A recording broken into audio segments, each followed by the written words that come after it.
The first time I heard the hill whisper my name, I thought I was losing my mind. It wasn't a shout. It wasn't even loud.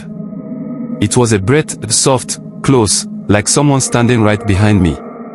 Come. I froze on the path. My load of firewood nearly slipped from my hands. The evening air was still, too still, and all I could hear was the pounding of my own heartbeat. Slowly, I turned around. But there was no one there. Just dry grass swaying, a few scattered rocks, and the last orange light of the sun sinking behind the trees. I wanted to run. My legs begged me to sprint back to the village. But my ears, they wanted to listen. I don't know why. It wasn't like the voice was loud, but there was something about it that pulled me in. Everyone in my village had warned me about this hill. Some called it cursed, others said it was guarded by spirits who hated humans. And yet, many had admitted, quietly, that people had gone missing around it. Hunters, traders, even a woman fetching herbs. They'd vanish without a trace, and no one dared to search too close. I should have remembered that. I should have walked away. But the whisper came again, clearer now. This way. Treasure. That word, treasure, wrapped around me like bait. It made my stomach twist with greed. I wasn't rich, not even close. The idea of treasure made me think of better clothes, more food for my family, maybe even being respected in the village instead of laughed at.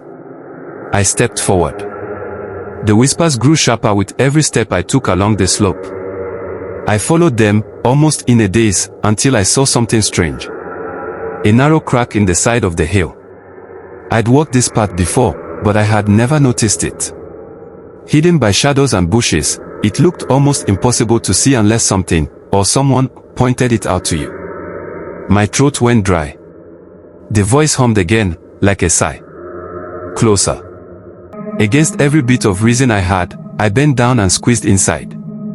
The tunnel was damp, the air heavy. My footsteps echoed, and the sound of dripping water tapped from somewhere deeper. The smell was strange too, earthy, but with a hint of smoke, like fire long burned out. I almost turned back right then. But then I noticed something ahead. A faint glow, like firelight, flickering at the end of the tunnel. I moved toward it. When I stepped into the cave, I thought my eyes were lying to me. The walls glittered with carvings that seemed to dance in the light. Clay pots, some broken, some still sealed, lay stacked in corners. Shiny objects, beads, ornaments, coins, were scattered across the ground as if someone had dropped them in a hurry. My hands shook as I reached for one of the coins. But that's when I saw them. Bones. Dozens of them. Scattered near the entrance of the cave, half buried in dust and dirt. Some bones were still clutching torn leather bags. Others had rusted knives beside them. It felt like all the air was pulled out of my chest. I staggered back. That's when the whisper changed. Answer, or stay. The glow of the cave walls shifted. New words carved themselves deep into the stone, appearing right in front of me as if invisible hands were writing them. I have a mouth but never eat. I have a bed but never sleep. What am I? I swallowed hard. The sound of the whisper wasn't playful anymore. It was sharp, like it was pressing against my skull. My mind raced. If I didn't answer, would I die here? Would I become one of those bones? A mouth that never eats. A bed that never sleeps. My father had used that riddle once, years ago. The answer had been so simple I almost missed it. The river, I whispered. The carvings paused faintly. The whisper softened. For a moment, I thought I was safe. But then more words appeared. The more you take, the more you leave behind. What am I? My throat went dry.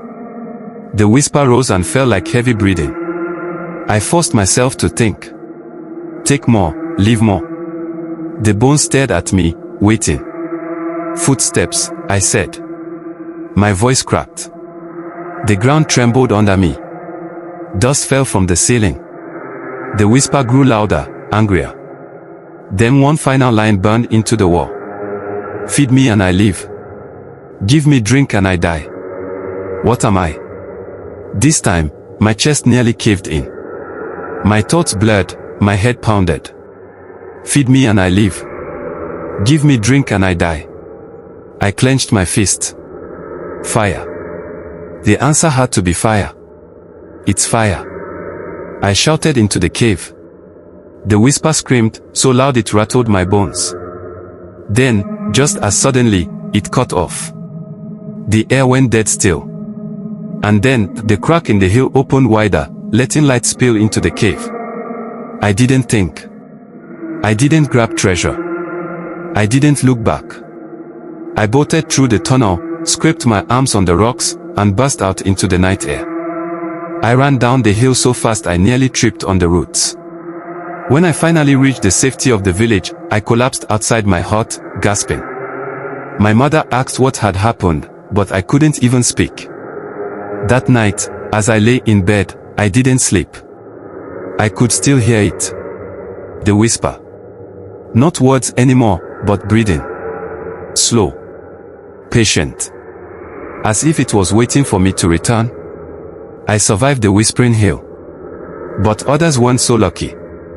And sometimes, late at night, I wonder, what would have happened if I had answered wrong? Would I have joined the bones? Or would I have become another whisper in the hill, calling the next curious fool inside? I don't know. And I don't ever want to find out.